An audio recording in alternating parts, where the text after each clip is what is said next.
weeks ago, I did a video called 6 Bourbons Worth the Secondary Price. Today, I'm doing the opposite of that. 6 bourbons that are not worth secondary prices. Let's get into it.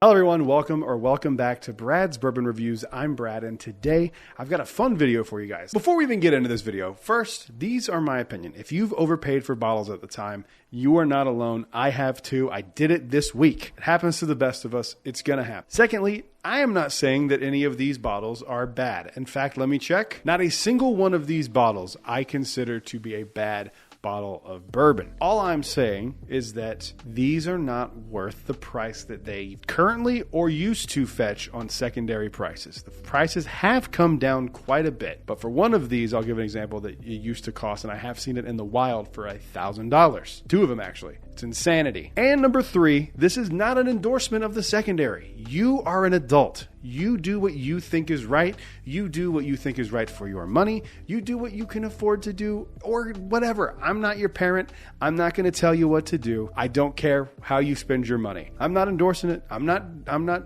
disparaging the secondary. I use the secondary. Let's go ahead and get into our first entry here, which is actually 2 bottles. You'll see why in a second. First up, we have 2 Traveler exclusive bottles from Jack Daniel's.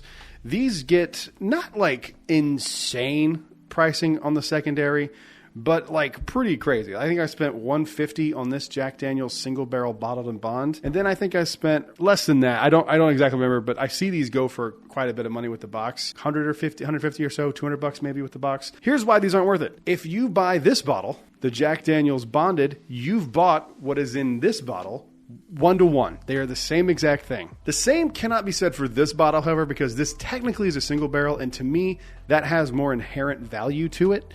But do not fall for the pack. I mean, unless you're just like me, who that kind of thing I enjoy. I like getting bottles that were packaged differently and have different labels.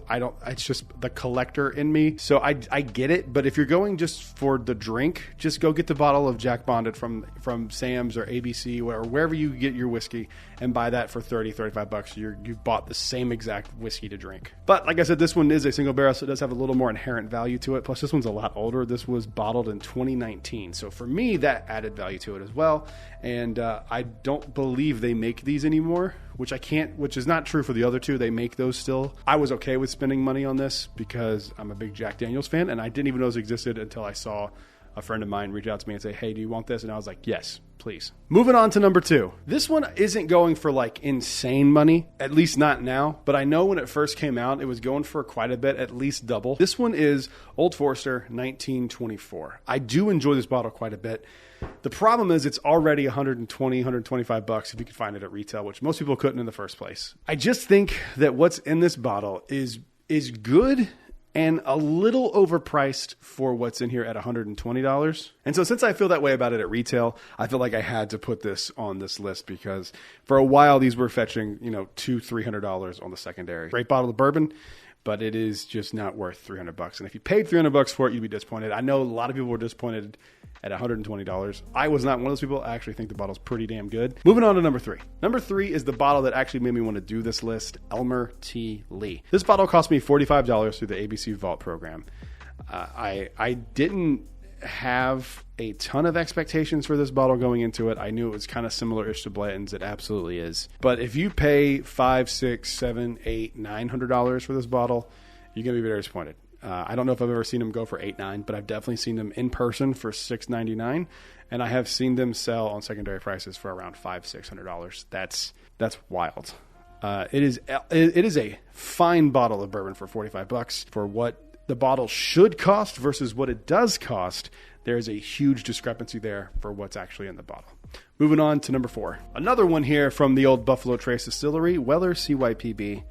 This is another one. When I first got collecting whiskey, I never thought I'd get my hands on one of these because I never saw them for less than $800, which is an insane number for this bottle. This, for me, is along the same lines of the Elmer T Lee, where it's like, it's a good bottle if it was $50, $60.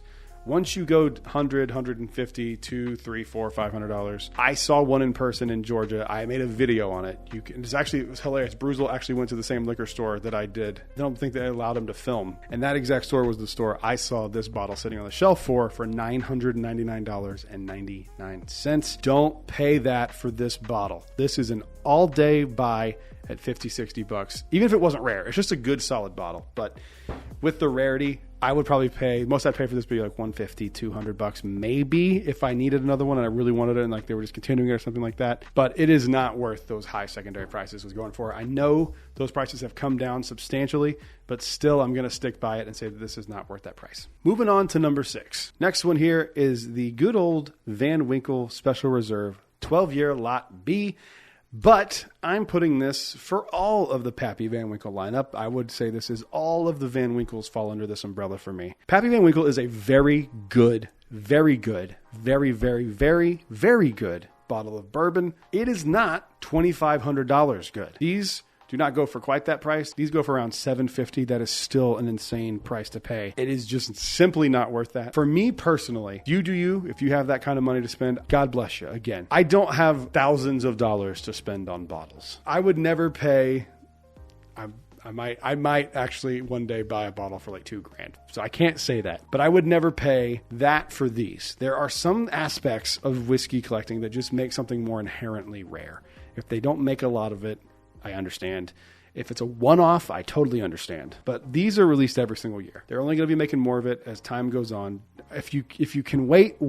I feel like you'd be very disappointed if you bought this bottle for $800. Unless it's for the shelf. And, again, this is just my opinion on what's the price you pay versus what's in the bottle. Moving on to the last one here. This is probably objectively the best bottle on this list. And it's one of my favorite bottles I've had in 2024. However, I have seen people...